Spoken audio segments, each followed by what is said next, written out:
Bro night అర్సల్ Sai గురించి జరుగుతుంది కదా, అదే రేప్ కేసు జరిగింది మొన్న, జానీ మాస్టర్ జరిగింది, ఇప్పుడేమో అర్సల్ సాయి గురించి. ఏంది అర్సల్ సాయి గారు చాలా మందికి మంచి పనులు చేస్తున్నారు కదా, అతని మీద నింద వేయడం ఏంటి? జనాల ఫ్యాన్స్ కూడా బాధపడుతున్నారు. చెప్పండి. నాకు కూడా ఇది ఒక నిందలాగానే అనిపిస్తుంది అన్న. మీరు చూడన్నా అర్సల్ సాయి మీద నేను ఎఫ్ఐఆర్ చూసిన. ఒక అమ్మాయి లైక్ చాలా ఫేమస్ అమ్మాయి, ఆ పేరు చెప్పడం నాకు ఇష్టం లేదు కాబట్టి చెప్పట్లేదు. తను నర్సింగ్ పోలీస్ స్టేషన్కి వెళ్ళి కేసు పెట్టింది. ఆ ఎఫ్ఐఆర్ చూస్తుంటే మీరు చూడండి ఏమంటే అర్సల్ నా వ్యక్తి నాకు 2 కోట్లు తీసుకున్నాడు, నన్ను పెళ్లి చేసుకుంటున్నాడు అన్నాడు. సో నాకు అనిపించింది అర్సల్ రేంజ్ అది కాదన్న. ఒక 100 కోట్లు అంటే నమ్మేవాళ్ళం కానీ ప్రొడ్యూసర్ కూడా చేసింది చెప్తా. తను 2 కోట్లు తీసుకుందంటే నాకు నమ్మలేకపోయాను, ఎందుకంటే తను అర్సకున్న రేంజ్ అట్లాంటిది కాదు. సో తను ఒక 100 కోట్లు అంటే నమ్మేవాళ్ళం కానీ 2 కోట్లకు మరీ చీప్గా 2 కోట్లు తీసుకొని పెళ్లి తీసుకుంటే నమ్మదే కాకపోయింది. ఇంకోటి ఏంటంటే వాళ్ళ డాడీ కూడా దీనిలో హస్తం ఉంది అంటారు. నాకు తెలిసి ఈ ప్రపంచంలో ఏ తండ్రి కొడుకులు కూడా అటువంటి తప్పులు చేయరు అన్న ఫీలింగ్ వచ్చింది. ఇంకోటి ఏమంటుందంటే నన్ను హోటల్ తీసుకుపోయి నాకు మత్తు మందులు ఇచ్చి నాతో కొన్ని యాక్టివిటీ చేసి వీడియోలు లీక్ చేస్తా బెదిరింపుది అన్నాడు. సో నిజంగా తను తీసుకున్న హెల్ప్లు తన ద్వారా హెల్ప్ చాలా మంది తీసుకురన్న. కానీ వాళ్ళ దగ్గర నుంచి ఎటువంటి వీడియోలు కూడా ఆశించకుండా తెలిపేసే వ్యక్తి ఎవరంటే అర్సల్. ఈయడం తప్ప తీసుకుని తెలియదు అర్సల్కి. అటువంటి వ్యక్తి మీద నాకు ఆరోపణ ఇస్తుంటే తప్ప అన్న ఫీలింగ్ వచ్చిందన్న. ఇంకోటి అమ్మాయి కూడా తను మెగాల్లో డాన్ అనే సినిమాలో అర్సల్తోనే హీరోయిన్ చేస్తుంది. నాకు అనిపించింది మీరే తిరుగుతారు, మీరే కలిసి ఉంటారు, మీరే సంటి చేస్తారు, ఇక్కడ పడతా తిరుగుతారు, మంచి కలిసి ఉంటారు. లాస్ట్ ఏమో వచ్చి నర్సింగ్ పోలీసులు కేసు చేసి నన్ను అత్యాచారం చేసిండు, నా చేసిన అంటారు. సో సమాజం మీరు ఏం మెసేజ్ చేయాలనుకుంటారో నాకు అర్థం కావట్లేదు. దయచేసి అప్పుడే ఫస్టే ఉండాలి కదా తిరగడం. ఇప్పుడు అన్న ఇప్పుడు అంటే స్టార్టింగ్ ఇప్పుడు రాజస్థానం నుంచి కూడా ఇదే టాపిక్ అన్న. రాజస్థానం నుంచి ఇదే అయింది, తర్వాత జానీ మాస్టర్ అయిన తర్వాత ఇప్పుడు అంటే నిజంగా మీరే ఎందుకో నాకు అర్థం. అమ్మాయిలు నిజంగా దయచేసి మీరు రిక్వెస్ట్ తప్పు మీరు చేయనీయకండి. మీరు తప్పు చేసిన తర్వాత మళ్ళీ ఎందుకో బాధపడుతున్నారు. సో తప్పు చేయకుండా కూడా బెటర్ కదా అన్న ఫీలింగ్ వచ్చిందన్న. చెప్తాను నాకైతే అర్సం చెప్తాను. ఈ రోజులో అన్న అసలు మన ఇంటి పక్కనకి మన ప్రాబ్లం వస్తే మనకు పలకరించమని భయం ఇస్తాం. ఎందుకంటే మనకి ఏమైనా పలకరించేవాడు ఏమైనా హెల్ప్ అడుగుతారేమో ఉద్దేశంతో. అర్థం రోడ్డు మీద పడుతుంటే చూసుకుంటూ వెళ్తాం కానీ మనకి హెల్ప్ చేయమన్నా. కానీ ఈ రోజుల్లో ఒక ముఖం తెలియని వ్యక్తులకు ఒక వ్యక్తి 2 ఎకరాల భూమి ఇవ్వటాలు కానీ, సో అన్నదానాలు ఇవ్వటాలు కానీ, ఎంతోమందికి స్టూడెంట్స్ చదివిటాలు కానీ ఎన్నో రకాల హెల్ప్ చేస్తున్నారు అర్సల్ సాయి. అటువంటి వ్యక్తి పట్టుకొని అంతేగాని అర్సల్ నింద కాదు, చాలా నిందలు వచ్చాయి. స్టార్టింగ్లో ఏమో డబ్బులు ఇక్కడ నుంచి కొట్టి తెచ్చుకొస్తున్నా అంటారు, తర్వాత బెట్టింగ్ యాప్స్ అంటారు, ఇప్పుడేమో అమ్మాయితో కేసు పెట్టించారు. సో నిజంగా నాకైతే కంప్లీట్గా ఫేక్ అని ఫీలింగ్ వచ్చిందన్న. ఒక చూడన్న మొన్న పేరు ఎందులే కానీ ఇప్పుడు తప్పు చేస్తున్నట్లయితే తను ఈరోజు ఇన్స్టాగ్రామ్ స్టోరీ పెట్టినాను. ఏంటంటే ఐఎమ్ డన్, ఐఎమ్ ఓకే, నేను ఎవరు తప్పు చేయలేదు. కొంతమంది ఎలిగేషన్ పెడుతున్న పైన నా తరపున వాదించడానికే తాటికొండ చిరంజీవి అనే వ్యక్తి నా తరపున వాదిస్తున్న విజయవాడ నుంచి అన్నాడు.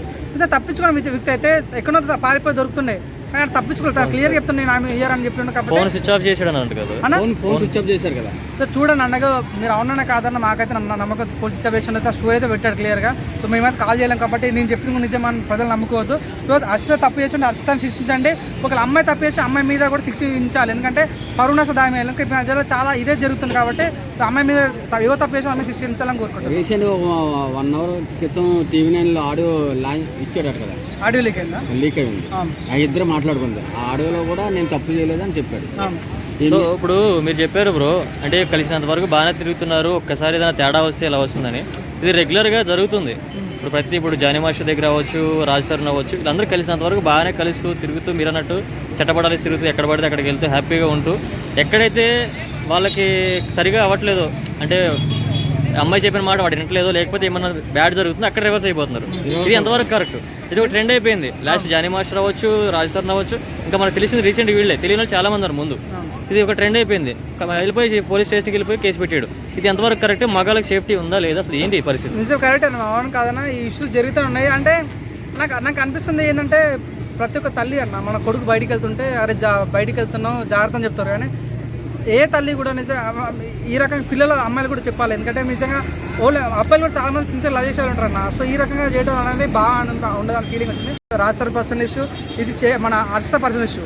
తను తప్పు చేసినా లేదన్నదే వాళ్ళు ఇస్తారు. ఒక చెప్తాను అర్సల్ ఒక పాయింట్ చెప్తా. మన పోలీస్ వ్యవస్థ వాళ్ళు అర్సల్ అంబాసిడర్ పెట్టారన్న. అంటే దివ్యాంగులకు, అంటే కళ్ళు లేని వాళ్ళకు, లేకపోతే మూగా ఉన్న వాళ్ళకు ఇన్ని అంబాసిడర్ ఉన్నమాట. సో పోలీస్ వ్యవస్థ అంత సింపుల్గా పెట్టదు కదన్న.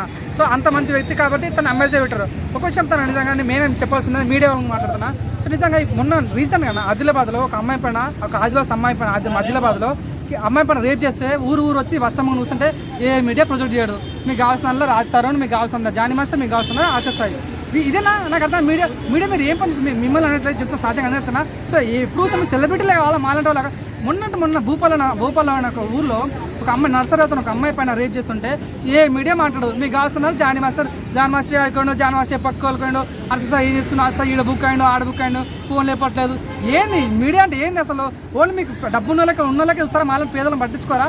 నేను చెప్తాను ఇటువంటి మీ వీళ్ళు ఆశ్చర్య తప్పు ఎంత ఉందో మీడియా తప్పు అంతే ఉంది. దయచేసి పర్సనల్ కోర్టు వ్యవస్థలు ఉన్నాయి, న్యాయ వ్యవస్థలు ఉన్నాయి. సో వాళ్ళు డిసైడ్ చేస్తే తప్ప కానీ దయచేసి మీడియా వాళ్ళ ఇంటర్వ్యూస్ వాళ్ళు వద్దామని మనస్ఫూర్తి కోరుకుంటున్నాను. ఇప్పుడు హర్ష సాయి సేవా కార్యక్రమాలు చేయొచ్చు, చాలా మందికి హెల్ప్ చేయొచ్చు. తెలుగు, తమిళ్, కన్నడ వేరే వేరే రాష్ట్రాలకు కూడా హెల్ప్ చేసి చాలా ఫేమస్ అయ్యిండు.